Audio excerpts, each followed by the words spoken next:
it's Gene and Tiffany with Standing Promises, and we are coming to you with our weekly book study. And this time around, we are doing Goliath Must Fall by Louis Giglio. And this book is absolutely amazing. I really like it a lot. And it's basically winning, I mean, it says right here in the subtitle, winning the battle against your giants. Basically, yeah. And so last week we talked about battling our giant of fear. And this week, dun dun dun, it's the fear of rejection. It's not fun to be rejected. No. And sadly, that means you can't come back in the game. Right. That's true. It wasn't until I started reading through this, that's ejected. Oh yeah, that's true.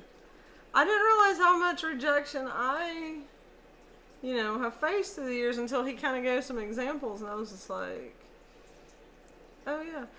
These are things I've talked to about with my counselor, and I'm like, oh, yeah, that's what I've been dealing with. Anyway, but happens all the time. It does. It really does. So anyway, my question is, have you ever been rejected? No, never. Never? Wow. Ever. This always picked first for every team. This chapter will not apply to you at all. No, none of it. I was just empathizing with other people. Oh yeah, well, she's a good empathizer, but this will not relate to her. But, yes, everybody has been rejected. Yeah, so. I think so, and I mean. He talks, I don't know how fast into the story he talks, but he was talking about feeling rejected from his dad. Mm-hmm. And I know I had a very similar experience with something my mom said to me. And it was kind of the same situation with him. Louis was a tennis player, and his dad was worked a lot, and he couldn't always make his tournaments. But he nicknamed him Ace. And so, anyway, he finally got to make it to one of his... the regional playoffs. Yeah, like a huge thing. And, anyway, he was on, this doubles team with, this amazing kid. And, anyway, of course, I know I've done the same thing, too, where, you see someone, you're like, oh, and it's all panic sets in, and you can't do anything. Any other time, you would be, rocking it up, But anyway, his dad caught his attention, and if you know anything about tennis, he double faulted. So that means he hit the net both times and it didn't go over. And anyway, so just in a laughing kind of joking thing, his dad, when he came home that night, said, well, I guess I can't call you Ace anymore. I'm going to have to call you Double Fault. And even though Louis laughed about it and it was just kind of a silly thing, that seed kind of got planted in him, and later on, it just kind of manifested and man, that really hurt, it hurt deep down. And I know with me personally, my mom one time, I did something completely ignorant, and she was just like, Gina, sometimes I wonder if you have a brain in your head.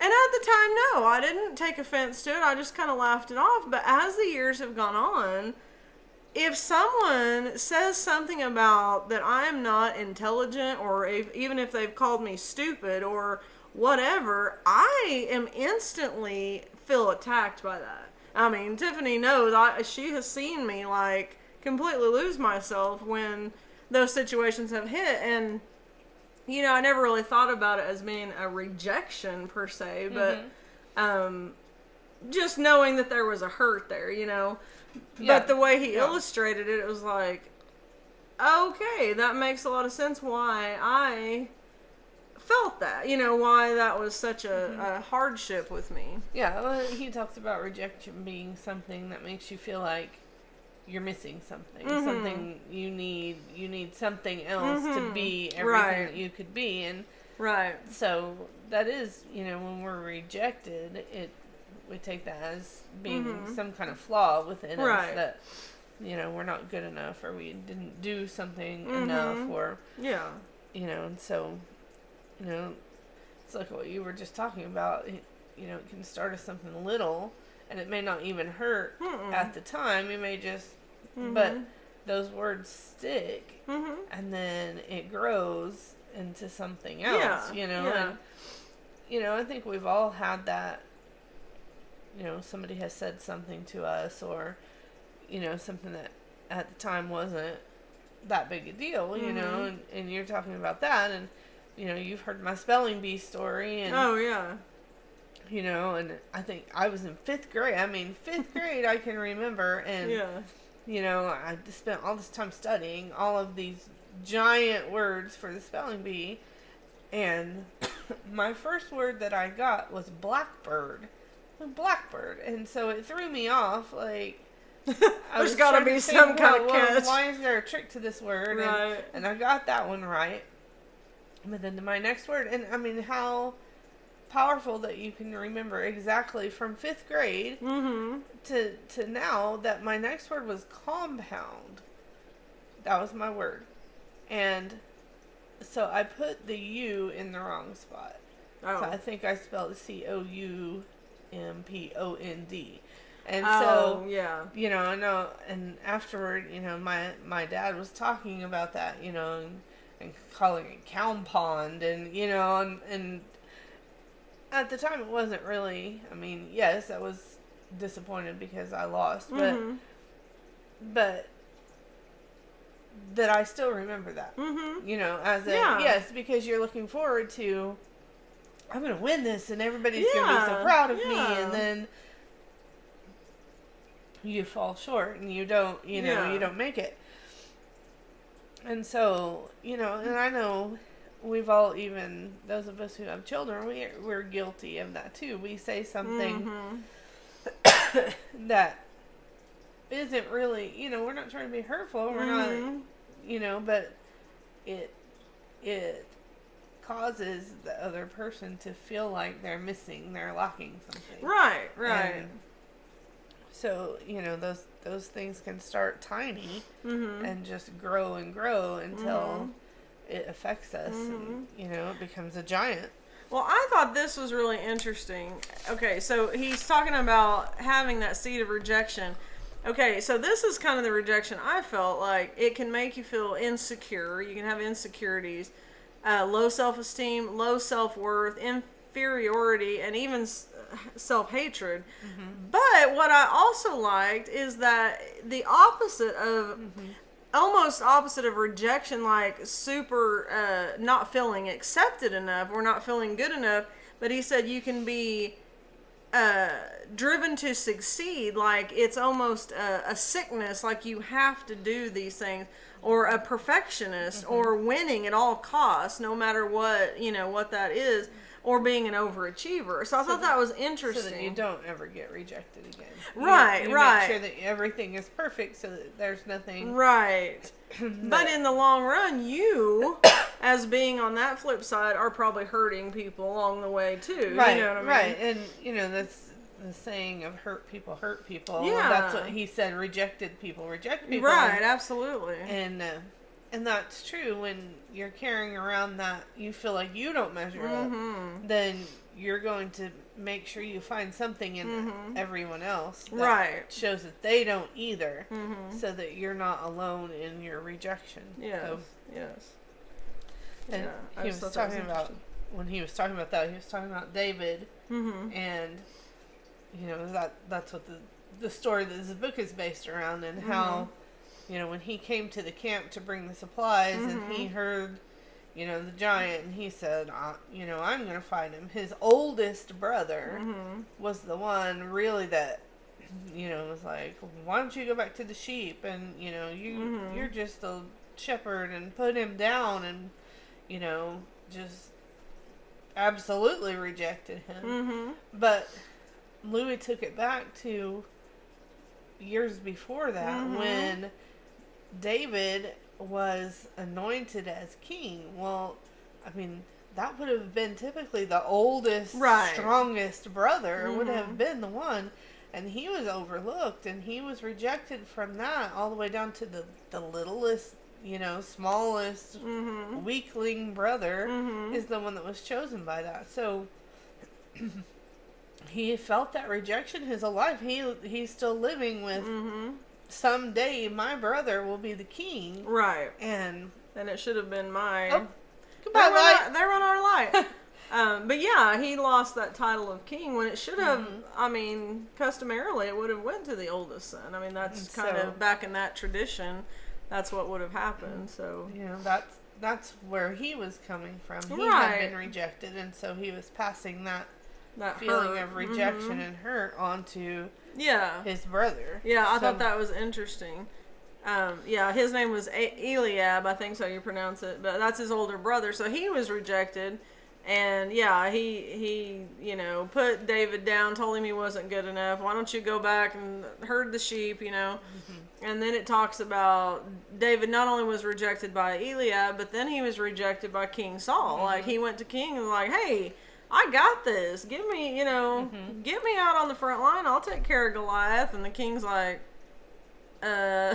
you're just a kid, you can't do this. And when he does agree, he wants him to wear the king's armor. And, right. Still tell, you're not just who you are isn't enough. Put my armor on you. Right. And then, of course, then there's Goliath yelling at him. You come at me with, am I a dog that you come at me with sticks? Who's this little kid that's nothing? And so, in all that situation, but David's comeback to that, was, I don't come at you with sticks. I come at you in the name of the God of Israel. Right. And so he knew who he was. Right. He knew who he was in God, and he knew that God loved him, and God had, that's talking about a backstory. God had protected him out in the fields from lambs.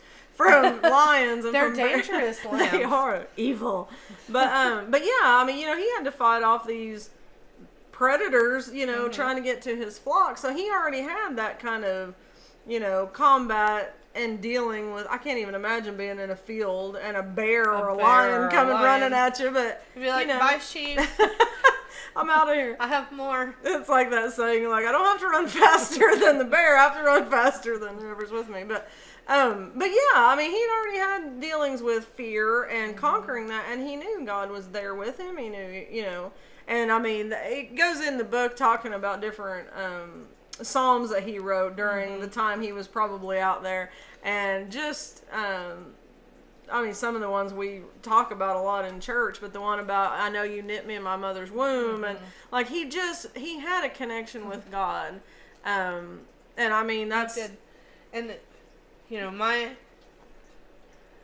don't know if it's as cynical, if that's what you would call it, but that side of me wants to go, well, yeah, of course he had a connection with God. He knew who he was.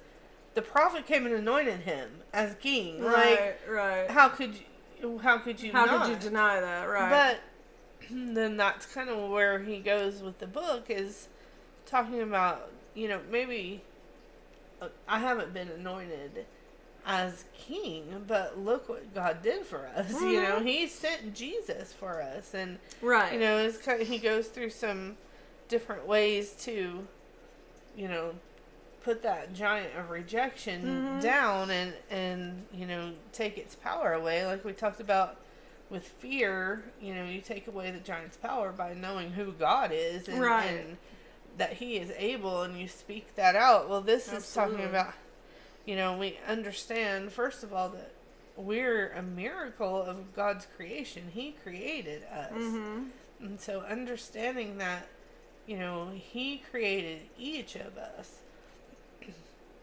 And so everything about me, everything about you, everything about each person was uniquely put in them by God. Right. And realizing the miracle in that, and how much time and care, I talk about, one of my favorite scriptures is the one that says we are God's masterpiece. And in a masterpiece, that's not something that, I don't give my pre-K kids a piece of paper and some paint and they create a masterpiece, like we might say that, but a masterpiece takes time and effort and attention to detail, and they they pour themselves into that. It's not just a quick thing. Right. Like they don't just sit down one day and, oh, I painted the Mona Lisa. Like, it takes time and thought and effort and planning what's going to go into that. So, we are God's masterpiece. He didn't just throw some things together and, people make jokes about, oh, when God handed out that, I wasn't there. And it's not like that. Like,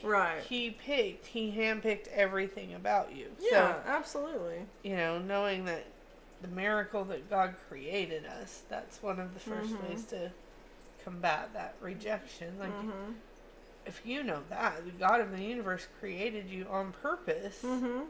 And for a purpose. And so, what does it matter what anybody else says? Exactly. And that's so easy to say.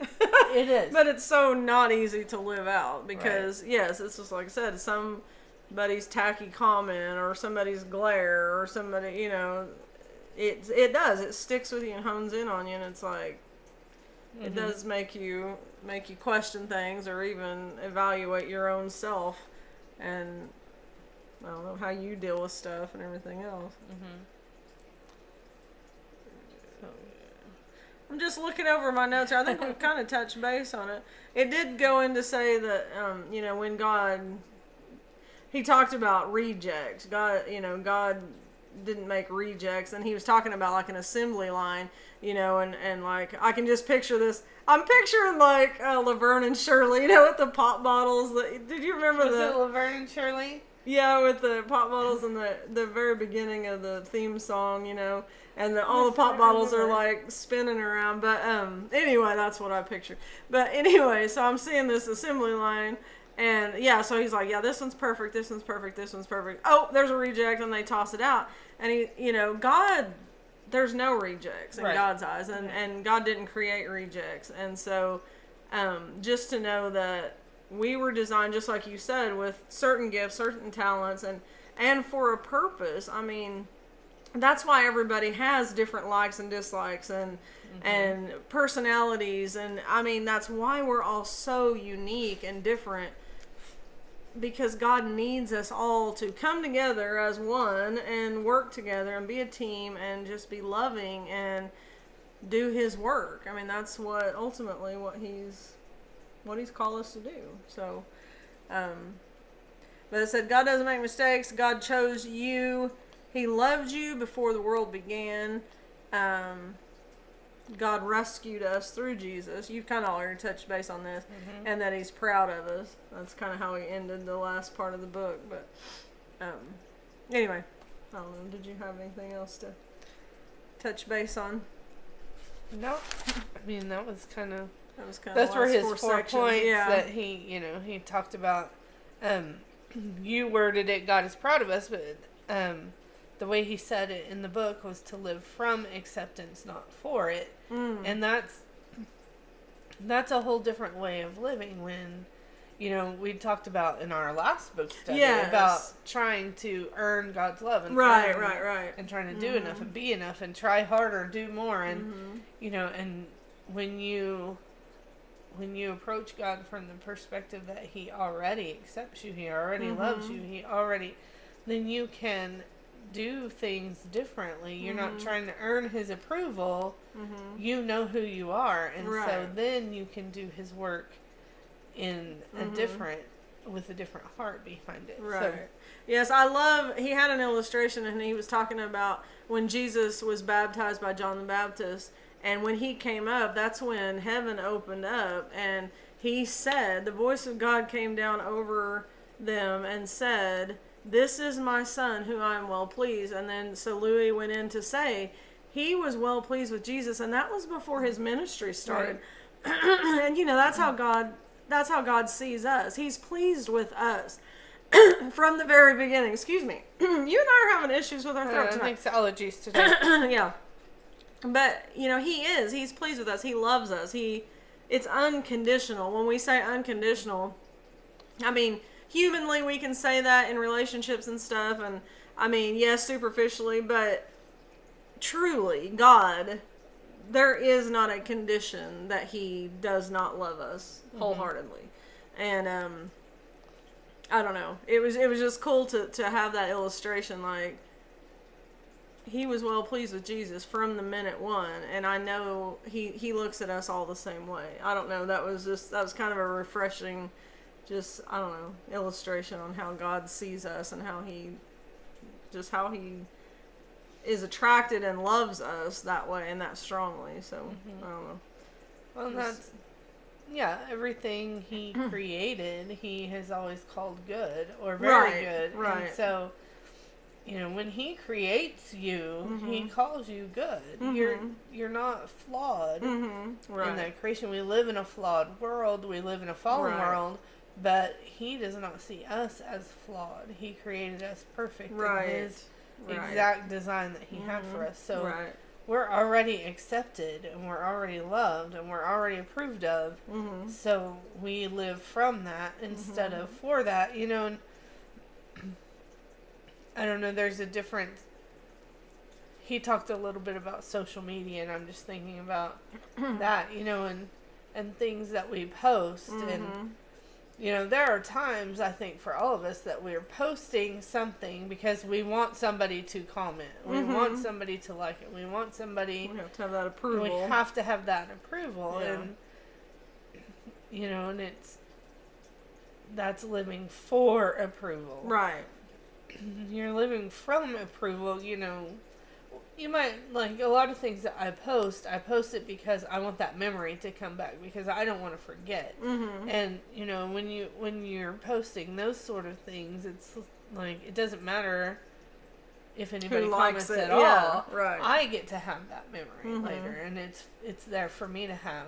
And so, it's just a different heart behind that when you're approved and who you are. And I think it's a struggle, though, that doesn't ever, like, we don't ever completely never hear from that giant of rejection again. We have to continuously keep our heart turned toward God so that we can remember he created us, he chose us, he loves us, he's proud, and he approves.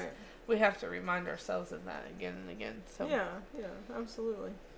Well, yeah, because this is just, it's like you said, it's a fallen world, but social media, everything is kind of a scale that you have to achieve or whatever, and that's not how God is with us at all. So it's easy to get in that trap of wanting acceptance but getting rejected in the process.